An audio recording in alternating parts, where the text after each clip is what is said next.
आज बस एक छोटा सा संदेश किशनगढ़ वालों के लिए मंगलाचरण के रूप में और कुचामन वालों के लिए आशीर्वाद के रूप में। एक छोटा सा सूत्र है जो आप सबको याद है और आप अपनी दुकानों पर लिखते हो, आप अपनी तिजोरियों पर लिखते हो, आप अपने घर के बाहर लिखते हो। लेकिन कभी कभी हम सूत्रों को दीवालों पर लिखते लिखते दिल से हटा देते हैं। दीवालों पर लिखे रहते हैं, शब्दों को लिख लेते हैं, शब्दों को पढ़ लेते हैं, लेकिन उन शब्दों का अभिप्राय क्या है, उन शब्दों का रहस्य क्या है, वो शब्दों का संकेत क्या है, शिक्षा क्या है उन शब्दों की, उन बातों को भूल जाते हैं। और जब कोई समाज, जब कोई श्रावक, जब कोई सामान्य व्यक्ति सूत्रों के महत्व को और रहस्य को भूल जाता है, तो उनको बताने के लिए जब किसी गुरु का संयोग मिलता है, किसी गुरु का सानिध्य मिलता है, तब वो कहते हैं तो याद आता है, अरे ये तो बहुत पुराने संकेत थे, हम लोग तो पहले से जानते थे। नया कुछ नहीं है भैया, सब पुराना है। जो बातें आदिनाथ भगवान ने कही, वे ही बातें अजितनाथ ने कही, और वे ही संभवनाथ ने कही, वे ही चंदा प्रभु भगवान ने कही, वे ही पारसनाथ ने और वे ही महावीर ने कही। आने वाली 24 जो भी होंगी विनोद जी, उन्हीं सिद्धांतों को कहेंगे, क्योंकि जैन शासन के सिद्धांत परिवर्तित नहीं होते हैं। विज्ञान के सिद्धांत परिवर्तित हो सकते हैं, व्यक्ति के व्यक्तिगत सिद्धांत परिवर्तित हो सकते हैं, लेकिन महामंत्री जी, जैन शासन के सिद्धांत जो अनादिकाल से चले आ रहे हैं, वे ही सिद्धांत अनंत काल तक चलते रहेंगे। यहाँ कुछ भी नया उत्पन्न नहीं होता है और यहाँ कुछ भी पुराना नष्ट नहीं होता है। अनंतों 24 ने 6 द्रव्य बताए, 9 पदार्थ बताए, 7 तत्व बताए। आने वाली अनंतों 24 वही उपदेश देती रहेंगे, क्योंकि परिवर्तन विज्ञान में हो सकता है, क्योंकि ये छद्मस्त ज्ञान है। केवल ज्ञान में परिवर्तन का नाम नहीं होता। और जैन शासन की सबसे बड़ी विशेषता होती है कि यहाँ छद्मस्तों का उपदेश स्वीकार नहीं किया जा सकता, यहाँ केवल अरहंत सर्वज्ञ की बात को ही स्वीकार किया जाता है। छोटा सा सूत्र, आप अपनी तिजोरी के दोनों दरवाजों के ऊपर लिखते हो, घर के बाहर लिखते हो, दुकान के गेट के दोनों तरफ लिखते हो, शुभ लाभ। छोटी सी बात है, आपको समझ में आ जाना चाहिए। शुभ लाभ, ये धर्म नगरी है और इस धर्म नगरी में आपने कहा आचार्य वर्धमान सागर जी महाराज का मंगल वर्षा योग, और उनके साथ साथ में बहुत सारे धार्मिक आयोजन संपन्न हुए हैं। गढ़नियार का स्वादवतमती माता जी का मंगल वर्षा योग, हमारे पूज्य गुरु भाई मुनिषी विनिश्चय सागर जी महाराज गढ़नियारी का विज्ञा श्री माता जी, और उसके साथ साथ मुझे लगता है इस किशनगढ़ नगरी में सैकड़ों वर्षायोग और हजारों साधुओं के मंगल प्रवास रहे होंगे। और यह भूमि साधुओं की चरण रज से पवित्र भूमि है, साधुओं की तपोभूमि रही हुई है यह भूमि। इसीलिए इस भूमि की मिट्टी भी ग्रेनाइट पत्थर बन गई है। जो जगह जगह महल खड़े करती है और पूरे, मुझे लगता है इंडिया में क्या विदेशों में भी, जहाँ जहाँ भी अचेतन भगवान विराजमान होते हैं वे सब इसी राजस्थान से जाते हैं। भव्यात्माओं, चेतन बनने वाले भगवानों ने यहाँ रह कर के जब तप किया, चेतन बनने वाले भगवानों ने यहाँ रह कर के श्रुत का अध्ययन किया और ध्यान लगाया, उस स्थान की मिट्टी भी मार्बल और ग्रेनाइट बन जाया करती है।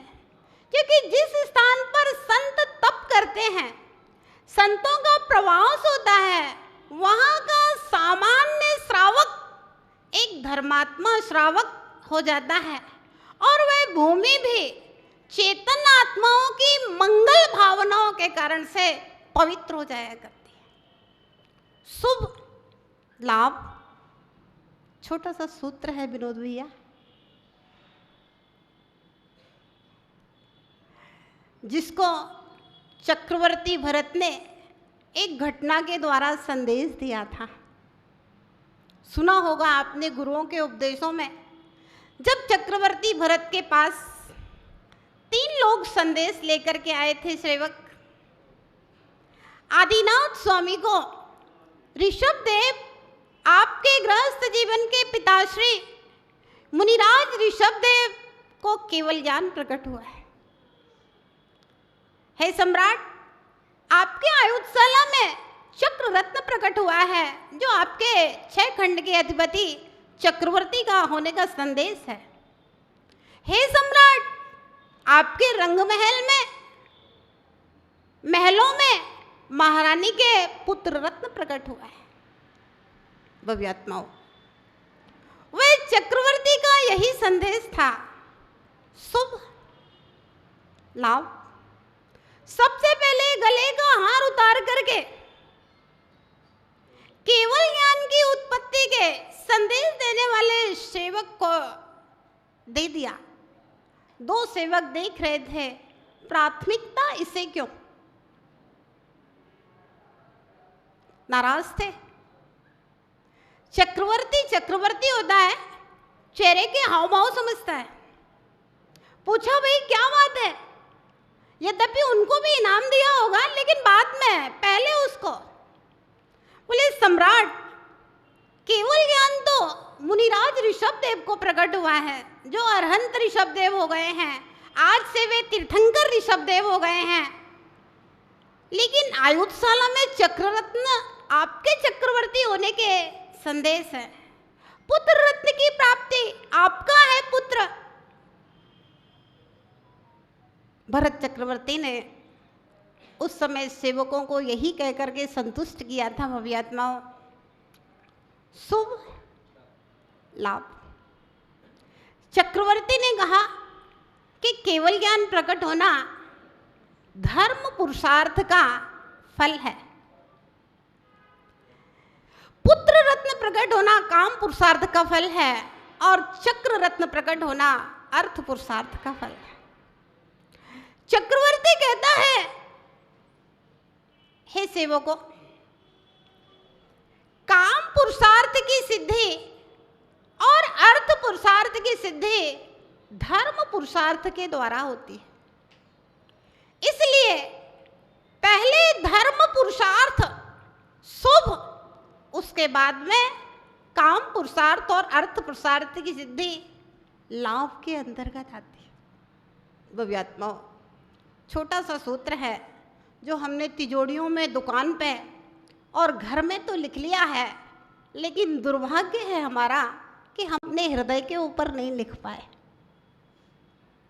और हमारी युवा पीढ़ी भूल जाती है कि प्रातःकाल उठ कर के लाभ के लिए गोदाम पर बाद में जाना, लाभ के लिए फैक्ट्री में बाद में जाना, लाभ के लिए दुकान पर बाद में जाना। भैया, पहले शुभ करने के लिए जिनालय में आ जाना।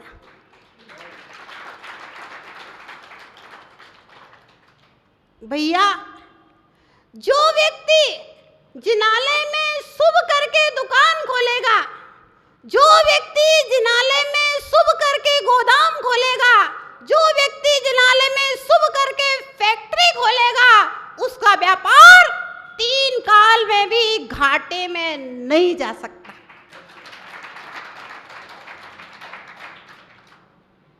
गारंटी है इस बात की।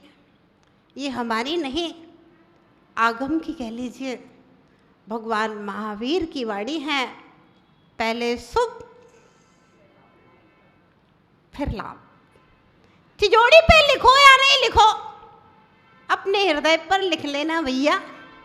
मकान के बाहर, दुकान के बाहर दीवालों पर लिखना महत्वपूर्ण नहीं है, अपने हृदय पर लिखना महत्वपूर्ण है। दुकान मकान तिजोरी में नहीं लिखा हुआ तो चलेगा, अगर आपके हृदय के ऊपर लिख जाएगा भैया शुभ फिर लाभ। आचार्य गुणभद्र महाराज ने आत्मानुशासन ग्रंथ में एक बड़ी बढ़िया बात लिखी। विनोद जी, गुणभद्र स्वामी ने लिखा कमल जी कि भैया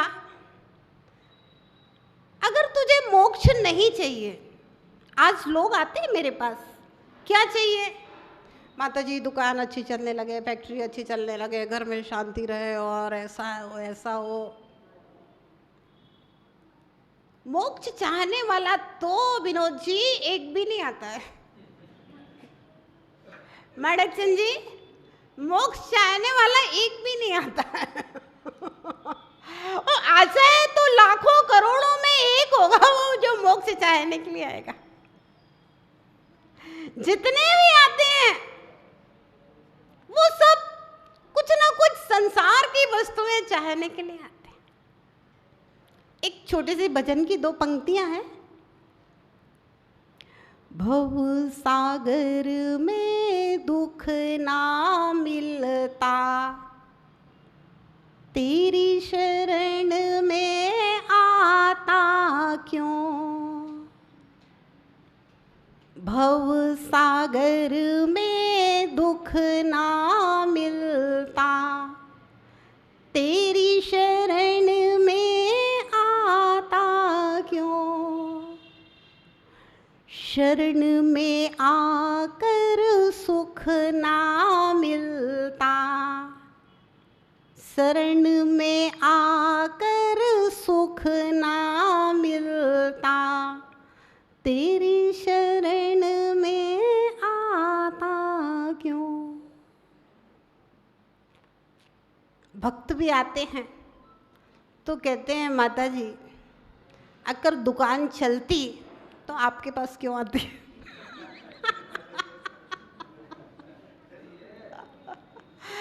ऐसा ही है भैया माणिकचंद जी। भक्त कहता है अगर दुकान चलती तो आपके पास क्यों आते, और अगर आपके पास आने के बाद अगर दुकान नहीं चलती तो भी आपके पास क्यों आते। तो संसार में दुख नहीं होता तो भगवान के मंदिर में कौन आता, और भगवान के मंदिर में आने के बाद कैलाश जी अगर दुख सुख नहीं मिलता तो भगवान के मंदिर में कौन आता। तो जितने आते हैं ये तकलीफ ये तकलीफ ये तकलीफ सब ठीक रहे। आचार्य गुणभद्र महाराज बड़े ज्ञानी होंगे सुभाष जी, उन्होंने लिखा आत्मानुशासन ग्रंथ में कि भैया तुझे अगर मोक्ष नहीं चाहिए कोई बात नहीं, संसार चाहिए ना, स्वर्ग चाहिए तुझे, तो बोला हाँ स्वर्ग तो चाहिए। फिर मुझे तेरी दुकान अच्छी चले ये चाहिए, बोला हाँ। शादी वादी हो जाए, बच्चे घर में सुख शांति रहे, सब लोग निरोग रहे, ये चाहिए, बोला हाँ महाराज ये सब चीजें चाहिए हैं। महाराज लिखते हैं आत्मानुशासन ग्रंथ में कि भाई अगर तुझे मोक्ष नहीं चाहिए, संसार के सुख चाहिए, तब भी आचार्य गुणभद्र महाराज कहते हैं भैया संसार की सुख प्राप्ति का रास्ता भी धर्म ही है। चक्रवर्ती भरत ने वही संदेश दिया कि धर्म पुरुषार्थ को अगर हम पहले पूजेंगे तो अर्थ और काम पुरुषार्थ की सिद्धियां हो जाएंगी, और अगर धर्म पुरुषार्थ को नहीं पूजेंगे तो दाल रोटी तो मिल जाएगी लेकिन तिजोड़ियां नहीं भरेंगे। दाल रोटी तो मजदूर भी कमा लेता है 200, 400, 500 रुपए में सुबह से शाम तक काम करके, लेकिन जो लोग एसी ऑफिसों में बैठ करके टेलीफोनों पे काम करके लाखों कमाते हैं, वो मेहनत से नहीं कमा रहे हैं, वो धर्म पुरुषार्थ के फल को प्राप्त कर रहे हैं। तो एक छोटा सा सूत्र है भैया, शुभ लाभ, आंखें मिली है इनसे शुभ शुभ देखो,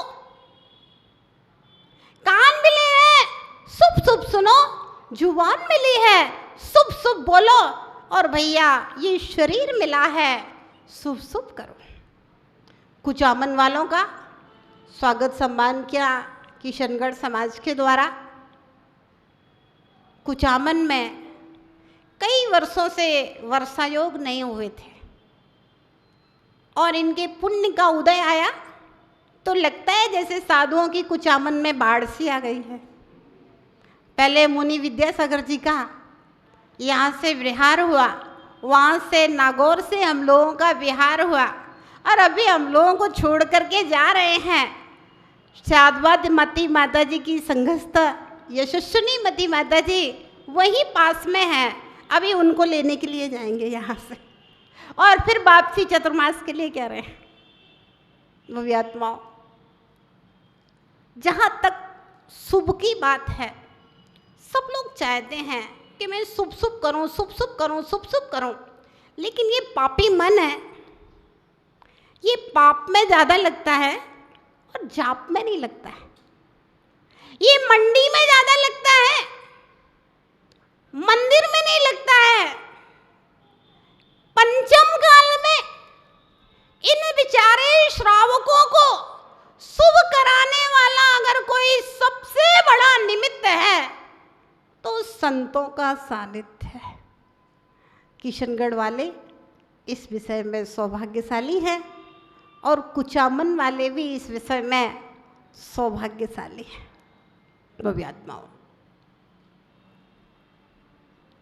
संतों का आगवागमन, संतों का रहना, कम से कम 1 घंटे प्रवचन शुभ सुन लोगे, असंख्यात गुणित कर्म की निर्जरा हो जाएगी। साधुओं के रहने से भगवान का पूजा पाठ अभिषेक करेगा, शाम को आएगा, सुबह आएगा, चौका लगाएगा, वैया वृत्ति करेगा, महिलाएं शुभ शुभ करेंगी, तो इनका भी लाभ कहाँ होगा? आपकी दुकानों में होगा। महिलाएं शुभ करती हैं तो उनका लाभ भी तुम्हारी दुकानों में होगा, तुम शुभ करोगे तो तुम्हारा लाभ भी तुम्हारी दुकानों में होगा। बस छोटा सा एक सूत्र है जो दुकानों में मत लिखना, तिजोड़ियों पे लिखो ना लिखो, अपने हृदय में जरूर लिख लेना।